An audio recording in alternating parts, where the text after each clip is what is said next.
চালের গুঁড়োর খুব সহজেই ডিজাইনার চিপস, আর এই চিপসগুলো তৈরি করে বছর জুড়ে সংরক্ষণ করে খাওয়া যাবে। প্রথমে চালের গুঁড়োর একটা ডো তৈরি করে নিতে হবে। একবারে কিন্তু সফট একটা ডো তৈরি করে নিতে হবে।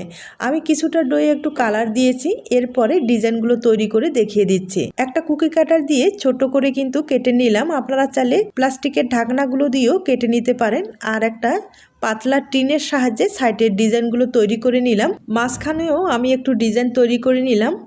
আর ফুড কালার আর একটা সাদা, দুইটা কিন্তু একত্রে করে আবার কিন্তু পাতলা করে বেলে নিয়ে আমি ডিজাইনগুলো তৈরি করে দেখিয়ে দিচ্ছি। আর এই ডিজাইনটা কিন্তু দুপাশে দুটা কালার থাকবে, দেখতে খুব ভালো লাগবে।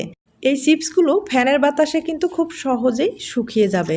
চিপসগুলো আমি ফ্যানের বাতাসে শুকিয়ে নিয়েছি, এবার তেলে ভেজে দেখিয়ে দিচ্ছি। আর এই চিপসগুলো তেলে ভাজতে বেশি সময় লাগে না, তেলে দেবেন আর তুলে নেবেন। তবে বাড়িতে একবার হলেও ট্রাই করতে পারেন।